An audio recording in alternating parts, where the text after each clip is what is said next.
ये मैंने आपको एक चीज बताई। दूसरी चीज, इस दुनिया में हम आए हैं टेस्ट के लिए, हमारा टेस्ट हो रहा है और हर इंसान का अलग अलग अंदाज में टेस्ट होता है। और इस दुनिया में अगर इविल मौजूद है तो वो इविल जरिया है हमारे अंदर ह्यूमन नोबल क्वालिटीज को डेवलप करने का और अलग अलग फील्ड में प्रोग्रेस करने का। और अगर हमारे अंदर और इस दुनिया में इविल नहीं होता तो बताइए टेस्ट का मतलब क्या होता? अगर मैं अपने स्टूडेंट को एमसीक्यूज दूं और उसमें सिर्फ राइट आंसर लिख कर दे दूं और कहूं तुम्हारा टेस्ट हो गया, ये मीनिंगलेस है। इस दुनिया में अगर हम टेस्ट के लिए आए हैं तो जाहिर है गुड एंड इविल दोनों मौजूद है। तो अगर गुड एंड इविल दोनों मौजूद है तो ये इविल भी खुदा का बनाया हुआ है? जी हाँ, खुदा का बनाया हुआ है। लेकिन अच्छा, चलो अच्छी बात। जी बिल्कुल, तो बिल्कुल खुदा ने बनाया। अभी तो ये है कि जो मेजॉरिटी है दुनिया में वो इविल है, तो ये खुदा एक्चुअली इविल के साइड पे लग रहा है मुझे। बिल्कुल भी नहीं, मैं बताता हूं। मेजॉरिटी में तो वो है। क्या बात कर रहे हैं भाई आप? अगर एग्जामिनर गलत ऑप्शन दे रहा है तो एग्जामिनर इविल नहीं हो गया, जो गलत ऑप्शन को सेलेक्ट कर रहा है वो फेल होगा। क्रिएटर ने इविल को बनाया है लेकिन वो इविल नहीं है। अच्छा सुनिए मेरी बात, लेट मी कंप्लीट सर। जी जी। क्रिएटर ने इविल को बनाया है टेस्ट के लिए, वो इविल नहीं है। इविल वो होगा जो उसे इख्तियार करेगा। छुरी को बनाने वाला गलत नहीं होता है, छुरी का गलत इस्तेमाल करने वाला गलत होता है। जी। रेप को कैसे गलत इस्तेमाल करते हैं? जो इविल इस दुनिया में मौजूद है उसके कई सारे तरीके हैं। एक तरीका इंसान का अपना फ्री विल है। अब अगर कोई रेपिस्ट रेप कर रहा है तो इसका गॉड का कसूर नहीं है, वो अपने फ्री विल का गलत इस्तेमाल कर रहा है, उसको सजा मिलनी चाहिए। अच्छा। और उसी के लिए जहन्नम बनाई गई है। ये फ्री विल का भी बड़ा चक्कर। आप जब कोई बुरा काम करते हैं या कोई बुराई होती है तो ये कहा जाता है कि ये फ्री विल है। 7 billion free wills are moving on this planet. 7 billion free will. और एक आदमी अपनी फ्री विल से मुझे कत्ल कर दे तो मैं खुदा की मर्जी से मारा हूं कि इसकी फ्री विल की वजह से? खुदा ने फ्री विल का निजाम बनाया है और उस निजाम का गलत इस्तेमाल करके कोई आपको मार रहा है, इस्तेमाल करके मेरा कत्ल कर देता है। अब मेरी मौत का जिम्मेदार कौन है? वो इंसान जिम्मेदार है। वो इंसान जी। तो ये कहना कि और उसको सजा मिलेगी। देखिए, दुनिया में 2 तरह के जानवर हैं।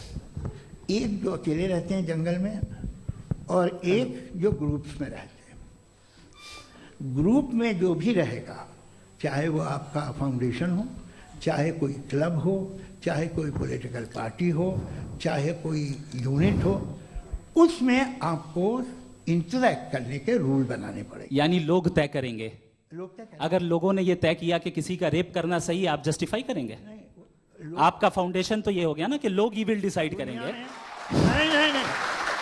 आप साथ में तभी रह सकते हैं जब कुछ आप ऐसे उसूल डेवलप करें जिसमें हर एक का बेसिक तहफ़्फ़ुज़, हर एक का बेसिक राइट हो और हर एक को कोई आराम मिले।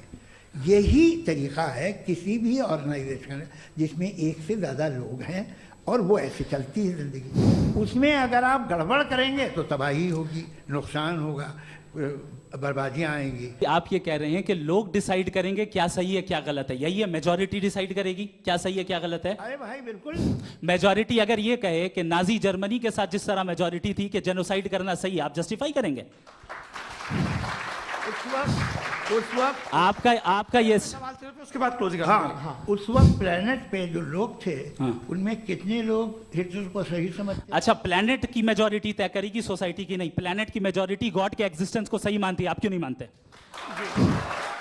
वक्त है, क्लोजिंग आर्ग्यूमेंट है, उसके बाद हम ऑडियंस से क्वेश्चन आंसर लेंगे जावेद साहब के क्लोजिंग आर्ग्यूमेंट के बाद। हमारा जो टॉपिक है डज गॉड एग्जिस्ट, मैं इस पे इतने एकेडमिक तैयारी करके आया था। मुझे था कि मैंने सोचा था कि कई सारे मैं आर्ग्यूमेंट्स दूंगा, लेकिन वक्त की भी किल्लत और जावेद साहब बार बार इधर उधर चले जा रहे थे तो उसको भी थोड़ा एंटरटेन करना पड़ गया।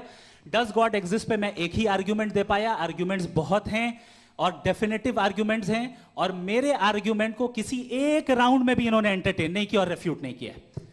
एक राउंड में भी नहीं, एक राउंड में भी नहीं। दूसरी चीज ये है कि आपने एक तो इसका जवाब नहीं दिया, दूसरा आपने गॉड के ना होने पर कोई डेफिनेटिव आर्ग्यूमेंट नहीं दिया, सिर्फ मजहब पे बात कर रहे हैं आप। मजहब तो आज हमारा टॉपिक ही नहीं था। आज तो हमारा टॉपिक हो, आप मजहब से ले लेकर आईएस तक चले गए। भाई हमारा क्या ताल्लुक है उससे? We condemn them. और उसका गॉड से क्या ताल्लुक है? अगर कोई गलत काम कर रहा है, किसी ने किसी को कत्ल किया, किसी ने किसी का रेप किया, उसको सजा मिलनी चाहिए। और आपके पास कोई भी rational strong foundation of morality नहीं है।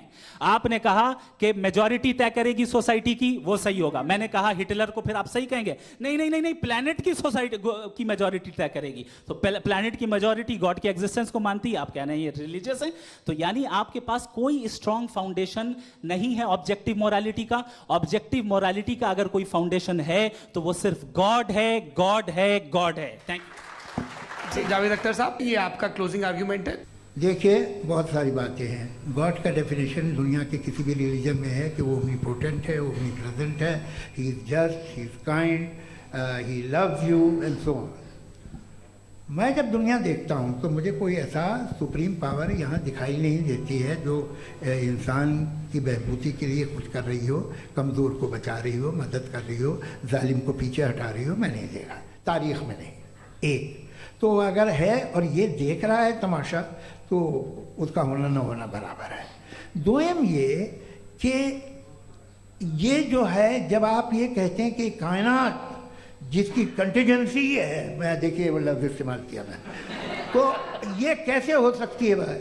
और फौरन आप सरेंडर कर देते हैं कि जाहिर है कि इसका बनाने वाला तो इससे 10,000 गुना था कॉम्प्लिकेटेड होगा।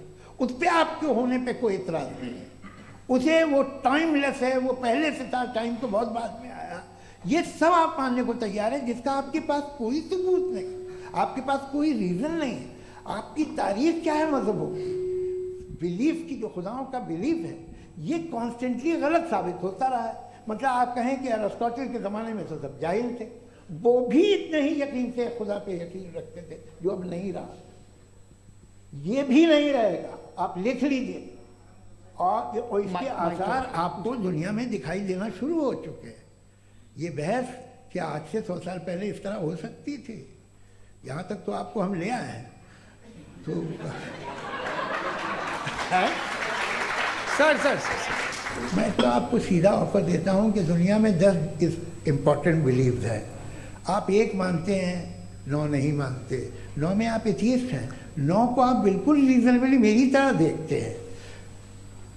तो 90 मजहबी आदमी भी 90% एथियस्ट है। वो दूसरे खुदा नहीं मानता, एक खुदा मानता है, अपना वाला, बाकियों को कहता है गलत है।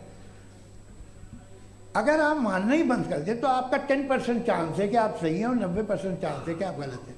मेरा मशवरा है, आप मानना छोड़ दिए तो 50% चांस होगा कि आप सही हैं और 50% चांस होगा, 40% आप गेन करेंगे बाय बिकमिंग एन एथियस्ट।